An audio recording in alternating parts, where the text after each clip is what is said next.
So if you remember, we were down here at this garage about 8 or 9 months ago, and we dropped off Krimpstang to its new owner. Now, a friend of mine had a bad car accident, was trying to rebuild his car into a new race car, needed a chassis. I wasn't using it anymore, so we decided to rebuild the car as a road race car. Now, we promised you guys we'd come back down and check the car out.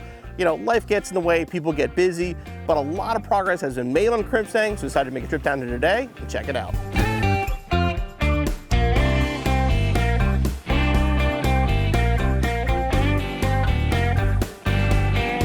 So we're back here again with Leo, and I barely recognized the car. Now, I remember when we talked, you were like, maybe April, May I'll get it on the road, and we all knew that wasn't gonna happen, but obviously you've done a ton of stuff to it.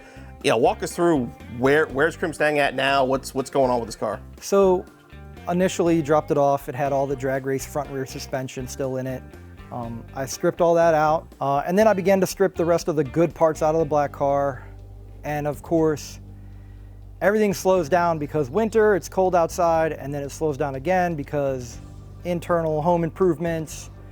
I believe some family additions as well. We have takes up some time. We have a month-old newborn boy, so all the projects kind of Krimpstang took a little bit of a back seat, but the focus has been reliability and then improving on what the black car was. I've put the wider front end on it. Yeah, the fenders look killer. That's the first thing I saw when we opened the garage door was how wide this car is. It looks like, it's crazy. I wanted it to be, everything the black car was turned up a notch. So the wider front end, everything I've done has been focused on ease of maintenance and reliability. So it's got high pressure lines on the power steering, all of the Hydro Boost and power steering stuff's been updated, 2001 Cobra, 4-channel ABS. I bought the classic tube kit, the stainless kit from CJ's. So that's stainless brake lines front to back. I've been supported by a ton of companies that have come out and said cost plus shipping on whatever you need. Now the car has history, so there's a lot of people who've known the story, and we're happy to see that it's going back on the track where it belongs. So cross member for the trans, the strut tower brace, and the rear braided brake lines. The car's in mock-up phase. Things are coming together really well. And tell us about the front end, because that obviously, as soon as you walk in, that is what jumps out at you. And obviously, this was a lot of work in order to put this all together. What are these parts? I mean, I know that obviously it's a Cervini hood, but that's been modified. And then tell us about the fenders and the splitters and everything else you got going on here. So I'm going to start with the fenders because they're the big story. Back in the late 90s, early 2000s, Griggs Racing had their Cobra convertible that was the same color, and he had these fenders made out of steel. There's a guy on Instagram, his name is Steve Libby. He makes these out of carbon with permission from Bruce. They're basically molded from Bruce's original fenders. So they look very, very factory, but they're flared out. I mean, it's that, at first you don't, like the pictures you sent me, you saw it, but you didn't. Now standing here, it's super hard to see. How much wider is it? It's gotta be like 2 inches. 2 inches That's wider what it looks like. On each side. It gives you enough room in the front to run 315s on an 18x11. So you're running an 11-inch wheel in the front with a 315. Right now it's 10.5s, because I bought 2 more of the BBS wheels from another company that helped out, Core Motorsports. Yep, they're good people too. So they got me a set of the 10.5s for the front to match the rears. The thought is possibly I'll go to an 11 on a race tire and then leave the BBS wheels for street tires. Okay. But that's down the road a ways. So obviously after the fenders, the next thing that really pops is that splitter. I mean, that thing is enormous, obviously functional. Tell us a little bit about that. So working with Adam at Carter's Customs, I had a set of cylinder heads just fresh out of the machine shop. He was redoing the engine in his Mach 1. It just worked out. We did some trading. I got his race splitter and his race rear diffuser for the car. He hooked me up with the hood vent and the fender vents. Again, everything's about taking what the black car was and turning it up a notch. And you said you're gonna make this whole front end basically easy to service, you said the bumper splitter will come off together. Right, so there's no way you're gonna get it on a car trailer like this. I've been working on some solutions to quick release the entire bumper and splitter as a unit.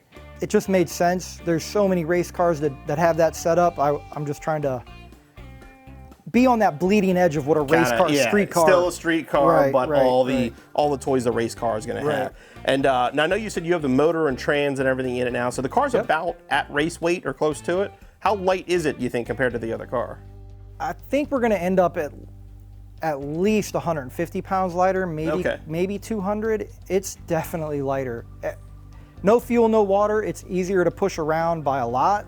Okay. So even with obviously the front's still towed and the alignment's not done, all that kind of stuff. Yeah, the alignment's just eyeballed. It's pretty bad. So there's still a ton of tow. I'm really excited with the direction it's all going, and I'm hoping that it can get really friendly with your drag race ETs on a street tire and road race trim. Which would be impressive for sure. Yeah, it makes a bit more power than Factory Krimpstang stock car did. would, Right, yes, right. yes. But the Holly Terminator, we kind of are hoping to get more out of the motor than we were getting before. Because before you were running an 0304 Cobra or Mach 1 computer? Mach 1 computer. And it was... And now you decide to upgrade, just go full bore Holly with it. Yeah, the 0304 Mach 1 computer at the edge starts to run into 7,000 RPM issues. Yeah. And this motor should go to 7,500, no problem. So the Terminator X was an easy answer.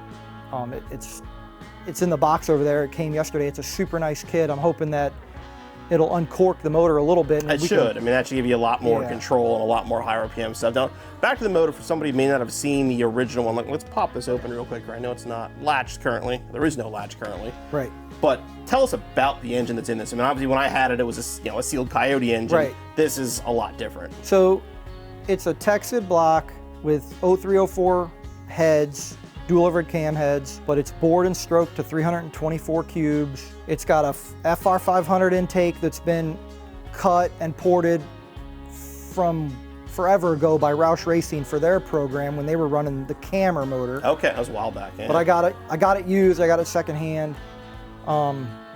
It's got Crowler cams in it. The heads are ported.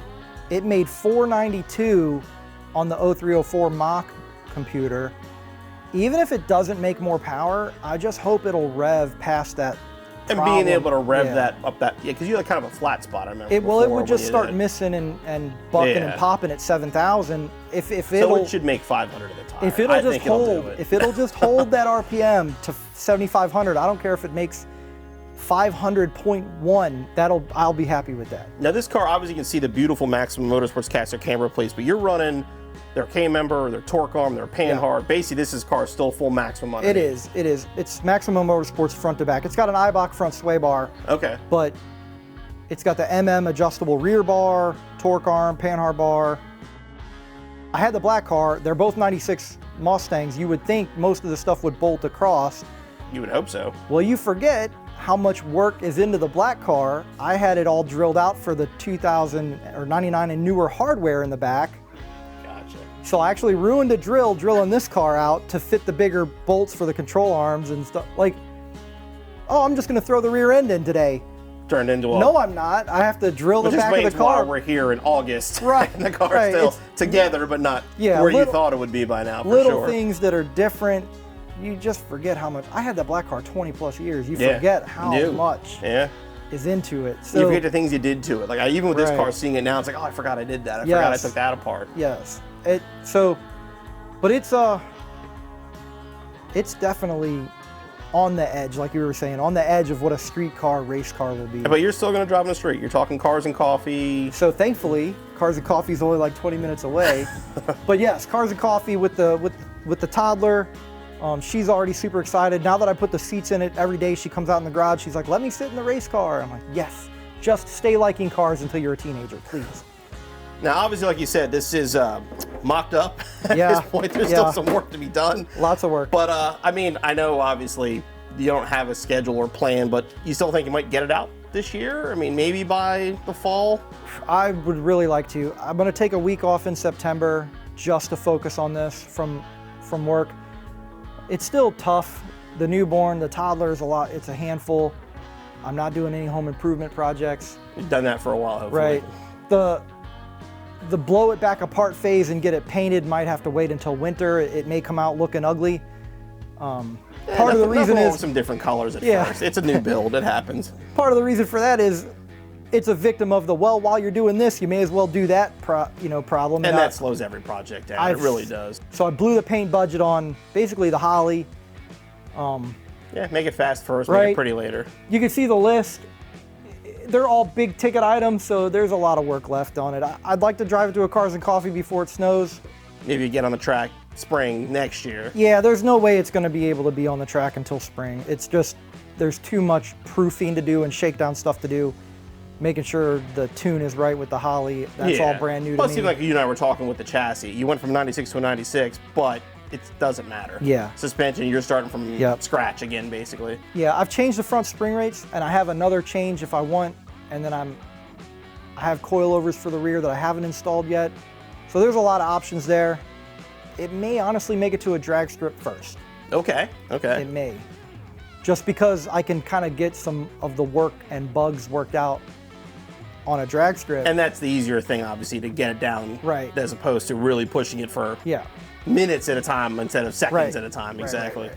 So we'll see. We'll see. Well, we'll definitely keep in touch. And like we've told people before, first time this thing is back on, I don't care if it's a drag strip, road course, autocross, we're definitely going to be there. For sure. Awesome. Thanks.